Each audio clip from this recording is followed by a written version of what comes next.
Welcome back to this channel. നമ്മളിപ്പോൾ ഒരു ട്രിപ്പിൻ്റെ ഇടയിലാണ്. ഒഫീഷ്യലി ട്രിപ്പ് തുടങ്ങിയിട്ട് 2 ദിവസമായി.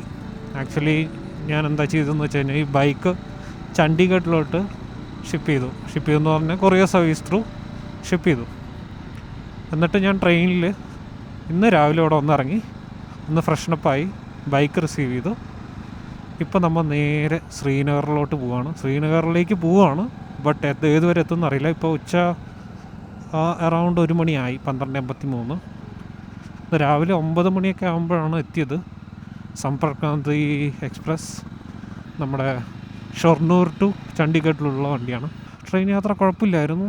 It's not that bad. പുതിയ സിറ്റി ആയതുകൊണ്ട് ചെറിയൊരു കൺഫ്യൂഷൻ അവിടെ ഇവിടെയും. ഇവിടെ എങ്ങനെയാണ് ട്രാഫിക് റൂൾസ് ഒന്നും അറിയില്ല, പ്രത്യേകിച്ച് അറിയാനൊന്നുമില്ല. എന്നാലും ഇത് ആക്ച്വലി ഒരു പ്ലാൻഡ് സിറ്റി പോലെയാണ്. ഫുൾ സെക്ടേഴ്സാണ് ഓരോ സൈഡിലും. ഇത് മാപ്പിൽ നോക്കി കഴിഞ്ഞാൽ ഭയങ്കര ഇൻട്രസ്റ്റിംഗ് ആണ്. ഫുള്ള് സ്കെയിൽ വെച്ച് വരച്ച് എടുത്ത ഒരു സിറ്റി പോലെയാണ്. നല്ല രസമുണ്ട്. ആക്ച്വലി വണ്ടി ഷിപ്പ് ചെയ്ത സമയത്ത് നമ്മുടെ ബാക്കിലത്തെ നമ്പർ പ്ലേറ്റ് ഒന്ന് ഇളകിയിരുന്നു. അപ്പോൾ അത് എൻ്റെ ആക്ച്വലി ഒരു ഫ്രെയിമിൽ വെച്ചിട്ടാണ് ഞാൻ എൻ്റെ നമ്പർ പ്ലേറ്റ് സെറ്റ് ചെയ്തിരിക്കുന്നത്. അപ്പോൾ ഞാൻ ഈ ഫ്രെയിം എവിടെയെങ്കിലും കിട്ടുമെന്ന് അന്വേഷിച്ചു. അപ്പോൾ ഇവർ പറയുന്നത് ഒന്ന് പഞ്ച് ചെയ്യാനാണ്. പക്ഷെ പഞ്ച് ചെയ്ത് കഴിഞ്ഞാൽ വീണ്ടും പൊട്ടിയാലോ, അതൊരു ഇതുണ്ട്. വെറുതെ റിസ്ക് എടുക്കാൻ വയ്യ. സോ ഞാൻ ബാക്കിൽ ജസ്റ്റ് ഒരു പ്രതീകാത്മകമായിട്ട് കെട്ടി വെച്ചിട്ടുണ്ട് നമ്പർ പ്ലേറ്റ്. അല്ലാതെ വേറൊരു ഓപ്ഷൻ ഇല്ല. അറൗണ്ട് 2-3 മന്ത്സ് മുൻപ് പ്ലാൻ ചെയ്തൊരു ട്രിപ്പാണ്. 2-3 മന്ത്സ് അല്ല, അതിന് മുമ്പ് പ്ലാൻ ചെയ്ത ട്രിപ്പാണ്. പക്ഷേ ഇതൊരു വേറെ മോഡിലായിരുന്നു പ്ലാൻ ചെയ്തത്. പക്ഷെ അത് നടന്നില്ല. അപ്പോൾ ഇങ്ങനെ ഒരു മോഡിലേക്ക് തിരിഞ്ഞു, ബൈക്ക് ട്രിപ്പാക്കി. ബട്ട് സ്റ്റിൽ ഇൻട്രസ്റ്റിംഗ് ആണ്. ഇൻട്രസ്റ്റിംഗ് സ്ഥലങ്ങളിലേക്കാണ് പോകാനുള്ള plan.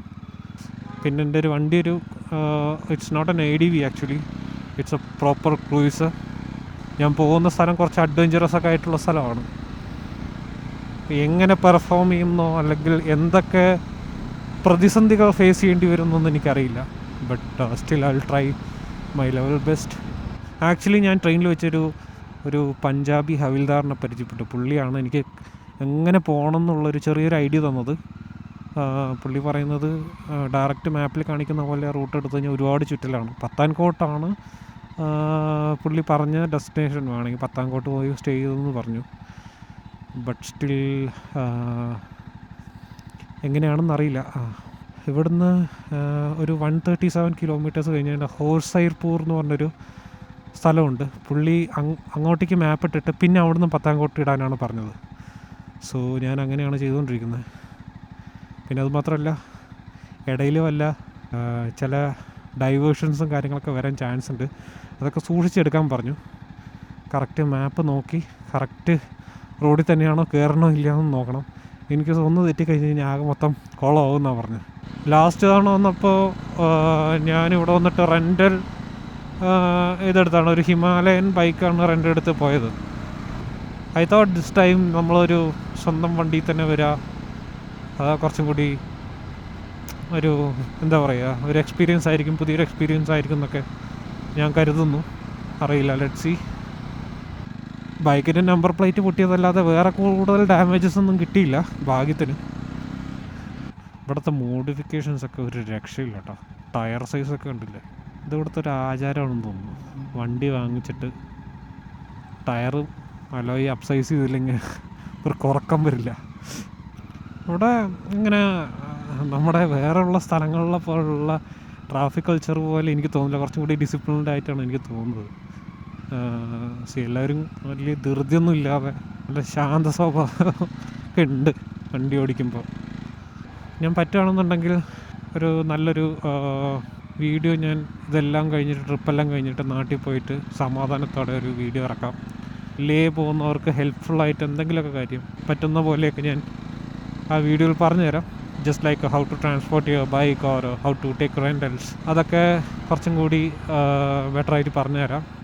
I think we are going to join ഒരു ഹൈവേ പോലെ എന്തോ ഇതിൽ കയറാനുള്ളൊരു ചാൻസ് ഉണ്ട്.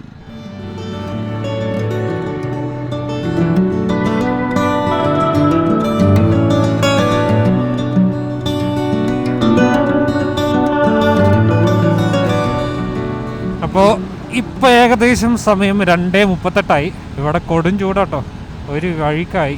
ഞാൻ ഇവിടുന്ന് റെസ്റ്റോറൻറ്റ്സ് തപ്പി ഒന്നും കിട്ടാതെയായി. ഞാൻ പ്രതീക്ഷിച്ച ഈ വഴിയിൽ അത്യാവശ്യം നല്ല റെസ്റ്റോറൻറ്റ്സ് ഉണ്ടാവുമെന്നാണ് വിചാരിച്ചത്. പക്ഷെ നോക്കിയപ്പോൾ വലുതായിട്ടൊന്നുമില്ല. അതായത് ഇതുപോലത്തെ ഡാബകളൊക്കെയാണ്, AC ഡാബ. അറിയില്ല, ഞാനിവിടെ ട്രൈ ചെയ്തിട്ടില്ല അങ്ങനത്തുള്ള ഇതൊന്നും. അതുകൊണ്ട് എനിക്കൊരു ചെറിയൊരു പേടി. വെറുതെ ഫസ്റ്റ് ഡേ തന്നെ വയറിന് പ്രശ്നം ഉണ്ടാക്കി വെക്കണ്ടെന്ന് വെച്ചിട്ട് ഞാൻ പിന്നെ ഒഴിവാക്കി. പിന്നെ ഇങ്ങനെ വന്നപ്പോൾ ഒരു KFC കണ്ടു. KFCയിൽ ഓർഡർ ചെയ്തിട്ട് കഴിച്ചു. ഒരു റോള് കഴിച്ചു. അത് വളരെ ചെറിയൊരു ക്വാണ്ടിറ്റി ആയിരുന്നു. കുഴപ്പമില്ല, അറ്റ്ലീസ്റ്റ് എന്തെങ്കിലും കിട്ടിയ പോലെയായി. ഫുഡ് ഇനി മുതൽ പട്ടിണി ആയിരിക്കണം. എല്ലാ സമയത്തൊന്നും ഫുഡ് കിട്ടിക്കൊള്ളണമെന്നൊന്നുമില്ല. നമ്മൾ കിട്ടിയ സ്ഥലത്തുനിന്ന് കഴിക്കുക.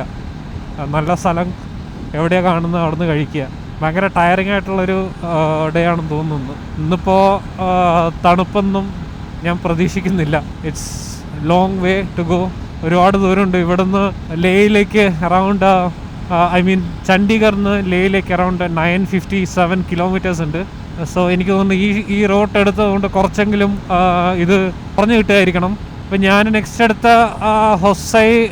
Hoshiarpur, correct pronunciation കിട്ടിയിട്ടുണ്ടായിരുന്നില്ല. അപ്പോൾ ഹോഷിയാർപൂറിലേക്ക് അറൗണ്ട് 63 കിലോമീറ്റേഴ്സ് ഉണ്ട്. അവിടുന്ന് പത്താൻകോട്ടിലേക്കാണ് നെക്സ്റ്റ് എടുക്കാൻ പോകുന്നത്. അപ്പോൾ ഇനിയൊരു 63 കിലോമീറ്റേഴ്സും കൂടി കഴിഞ്ഞിട്ട് ഒരു ചെറിയൊരു ബ്രേക്ക് എടുക്കാമെന്നുള്ളൊരു ഇതിലാണ്. അപ്പോൾ എന്തെങ്കിലും ചെറുതായിട്ടൊന്ന് കഴിക്കാം. കാരണം ഇതൊന്നും ആയില്ല. ഞാൻ ഈ റൂട്ടിൽ ഫസ്റ്റ് ടൈമാണ്, അതുകൊണ്ട് കൃത്യമായിട്ട് വഴികളൊന്നും അറിയില്ല. ലോക്കൽസിൻ്റെ ഹെൽപ്പ് എപ്പോഴും ആവശ്യമുണ്ട് ഇങ്ങനത്തുള്ള സിറ്റുവേഷനിൽ. ഇല്ലെങ്കിൽ നമുക്ക് ക്ലിയർ ഒരു പിക്ചർ കിട്ടില്ല. നമ്മൾ ഗൂഗിൾ മാപ്പ് മാത്രം ഡിപ്പെൻഡ് ചെയ്തിട്ട് പോയി കഴിഞ്ഞാൽ നമുക്ക് ചില സമയത്ത് ഷോർട്ട് കട്ട്സ് പോലും ചിലപ്പോൾ നമുക്ക് കിട്ടിയെന്ന് വരില്ല. ചിലപ്പോൾ നല്ല റോഡായിരിക്കാം. ഇത് കണ്ടില്ല, ഇത് നല്ല റോഡാണ്. ഞാൻ അല്ലാതെ എടുത്തിട്ടുണ്ടെങ്കിൽ ഞാൻ ലുധിയാന വഴി പോയിട്ടുണ്ടാവും. ലുധിയാനയിലൊന്നും കയറേണ്ട ആവശ്യമില്ല എന്നാണ് പുള്ളിക്കാരൻ പറഞ്ഞത്. So it's better to always keep checking with the local peoples. 3 hours കൂടി റൈഡ് ചെയ്യാനാണ് ഞാൻ ഉദ്ദേശിക്കുന്നത്. ഐ ഡോണ്ട് നോ എത്രത്തോളം ഓടുന്നറിയില്ല. കാരണം ഇപ്പോഴത്തുള്ളൊരു ക്ലൈമാറ്റിക് കണ്ടീഷൻ വെച്ചിട്ട് ഇറ്റ്സ് വെരി ടഫ്. ബട്ട് നമ്മൾ വൺസ് സൺ സെറ്റ് കഴിഞ്ഞ് കഴിഞ്ഞാൽ കുറച്ചും കൂടി നല്ലൊരു ക്ലൈമറ്റ് ആയിരിക്കും, ഓടിക്കാൻ സുഖമാണ്. പക്ഷേ ഡാർക്ക് ആവുന്നതിന് മുമ്പ് വല്ലവിടെ റൂം എടുത്ത് അവിടേക്ക് മാറണം എന്നാണ്. പിന്നെ ട്രെയിനിൽ വന്നതുകൊണ്ട് 2 ദിവസം ഉറക്കമൊക്കെ കറക്റ്റായി. ഞാൻ ഫ്ലൈറ്റിൽ വന്നിട്ടുണ്ടായിരുന്നെങ്കിൽ ചില സമയത്ത് ഒരു റൂം എക്സ്ട്രാ എടുക്കേണ്ടി വന്നേനെ, ഉറങ്ങാൻ വേണ്ടി മാത്രം.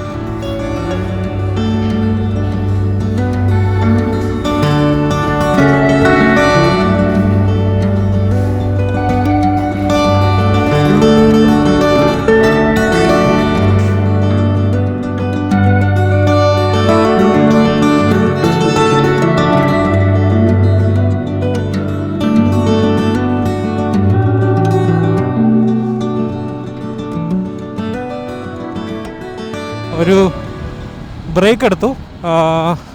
ഞാൻ നോക്കുമ്പോൾ പത്താൻകോട്ടിലേക്ക് അറൗണ്ട് 66 കിലോമീറ്റേഴ്സ് എന്തോ കാണിക്കുന്നുണ്ട്.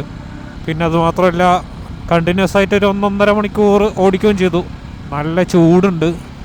എല്ലാം കൂടി ആയപ്പോൾ ഒരു ബ്രേക്കിൻ്റെ ആവശ്യം വന്നു.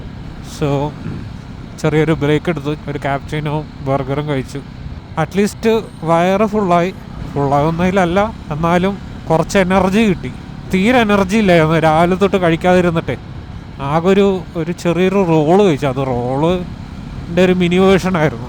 ഇത് കുറച്ചും കൂടി ഫില്ലിംഗ് ആയിരുന്നു.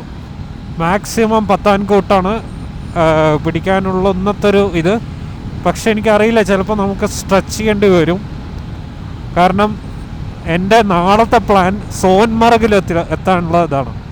സോ സോൻമാർഗ് എത്തണം എന്നുണ്ടെങ്കിൽ എനിക്ക് അറൗണ്ട് പത്താൻകോട്ടിൽ നിന്ന് 385 കിലോമീറ്റേഴ്സ് ഉണ്ട്. സോ 385 കിലോമീറ്റേഴ്സ് എന്ന് പറഞ്ഞു കഴിഞ്ഞാൽ റോഡ് കണ്ടീഷൻസൊക്കെ വെച്ച് നോക്കുമ്പോൾ അറൗണ്ട് 6 to 8 hours വരും. എല്ലാവരും പറയുന്നത് ആ സൈഡിലേക്കുള്ള റോഡെല്ലാം അടിപൊളിയായിട്ട് ഡെവലപ്പായി എന്നാണ്. സോ അതിനെക്കുറിച്ച് അങ്ങനെ ഒരുപാട് പേടിക്കേണ്ട ആവശ്യമില്ല. ബട്ട് സ്റ്റിൽ നമ്മൾ എല്ലാം ഒന്ന് മുൻകരുതലോടെ പോകേണ്ട ആവശ്യമുണ്ട്. സോ ഇന്ന് ഒരു 60 കിലോമീറ്ററേ ഉള്ളൂ ഇവിടുന്ന് പത്താൻകോട്ടിലേക്ക്. പത്താൻകോട്ടിൽ നിന്ന് കുറച്ചും കൂടി ദൂരം പോകാൻ പറ്റുമോ എന്ന് നോക്കണം. എനിക്കറിയില്ല നെക്സ്റ്റ് സ്റ്റോപ്പ് എവിടെയായിരിക്കണം എന്ന്.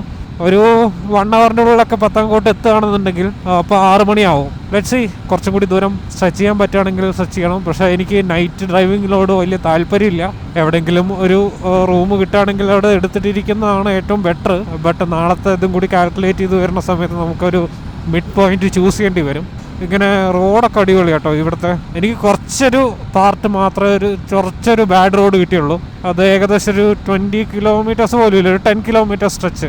അത് കഴിഞ്ഞ് എല്ലാം സ്മൂത്ത് റോഡ്. പക്ഷെ ഈ റോഡിൻ്റെ ആകെ ഒരു പ്രശ്നം എന്ന് വെച്ചാൽ ഇടയ്ക്കിടയ്ക്ക് ഓരോരോ ടൗണുകളിൽ എത്തിച്ചേരുന്നുണ്ട്. ഇങ്ങനെ ഒരു ചെറിയൊരു പ്രശ്നം ഉണ്ടെന്നേ ഉള്ളൂ. എനിക്കൊരു ക്ലോസ് കോൾ ഉണ്ടായിരുന്നു. അതെങ്ങനെയാ പറയുക, ഇപ്പോൾ ഓപ്പോസിറ്റ് ഈ നമ്മുടെ റോങ് സൈഡിൽ ഒരു ലോറി പാർക്ക് ചെയ്തിട്ട് ഇത് ഇൻഡിക്കേറ്റർ ഇട്ട് പെട്ടെന്ന് ഇങ്ങോട്ടേക്ക് ഓപ്പോസിറ്റ് ഡയറക്ഷൻ, അതായത് അതിൻ്റേതായിട്ടുള്ള റൂട്ടിലേക്ക് കയറി. അതാണെങ്കിൽ ഞാനൊരു വണ്ടി ഓവർടേക്ക് ചെയ്ത് പോയത് നേരെ ഈ വണ്ടിയുടെ ഫ്രണ്ടിലാണ്. ഭാഗ്യത്തിന് ഞാൻ അധികം സ്പീഡ് ഇല്ലായിരുന്നു. ബട്ട് സ്റ്റിൽ ഞാൻ ഓവർടേക്ക് ചെയ്യുമ്പോൾ നമ്മളെപ്പോഴും സ്പീഡ് കൂടുമല്ലോ. ആ ഒരു സ്പീഡും കൂടി കൂട്ടിയപ്പോൾ സ്വല്പം അൺകൺട്രോളബിൾ ആയി തോന്നി. ബട്ട് മാക്സിമം പിടിച്ചു നിർത്തി. പിന്നെ അതുമാത്രമല്ല, ആ ലോറിക്കാരൻ കുറച്ചും കൂടി പെട്ടെന്ന് ബ്രേക്ക് പിടിച്ച് നിന്നു. ഈവൻ ദോ ഇൻഡിക്കേറ്റർ ഇട്ടിട്ട് ഇങ്ങോട്ട് കയറാൻ നിൽക്കുകയായിരുന്നെങ്കിലും ഞാൻ അങ്ങോട്ട് പാസ് ചെയ്യുന്ന കണ്ടപ്പോൾ അയാൾ ഇതാക്കി. സോ ഇങ്ങനെയൊക്കെ ക്ലോസ് കോളേഴ്സ് എക്സ്പെക്റ്റ് ചെയ്യേണ്ടി വരും.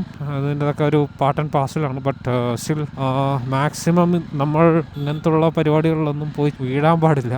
മഴയൊന്നും വരാതിരുന്നാൽ മതി. ഈ രാത്രി യാത്ര ചെയ്യുമ്പോഴുള്ള പ്രശ്നമാണ്, മഴ വരുന്നത് എപ്പോഴെന്ന് അറിയില്ല. ഇപ്പം അകലം നമുക്ക് കാണാൻ പറ്റും, മഴക്കാറും മേഘമൊക്കെ നമുക്ക് കാണാൻ പറ്റും, രാത്രി അറിയില്ല. സോ ഇപ്പം ഞാൻ നോർമലി ചൂടുള്ളതുകൊണ്ട് റെയിൻ ഗിയേഴ്സ് ഒന്നും ഇട്ടിട്ടില്ല. ഇനിയിപ്പോൾ മഴ വല്ലതും വരികയാണെന്നുണ്ടെങ്കിൽ റെയിൻ ഗിയേഴ്സ് ഒക്കെ തോൽച്ചു വാരിയിടണം. അങ്ങോട്ട് നോക്കുമ്പോൾ തന്നെ മനസ്സിലാവുന്നുണ്ട് അവിടെ ഏതോ ഒരു ഭാഗത്ത് മഴ പെയ്യുന്നുണ്ടെന്ന്. കുറച്ച് സീനാണ്. എനിക്ക് തോന്നുന്നത് ഇനിയിപ്പോൾ നെക്സ്റ്റ് ഫ്യൂ ഡേയ്സിൻ്റെ ഉള്ളിൽ നമുക്കൊരു മഴ കിട്ടാനുള്ള ചാൻസ് ഉണ്ട്. അപ്പോൾ എന്തായാലും ഈ റെയിൻ ഗിയേഴ്സ് എല്ലാം വലിച്ചു വാരി ഇടേണ്ടി വരും. ഇന്ന് മഴ കിട്ടാതിരുന്നാൽ മതിയായിരുന്നു.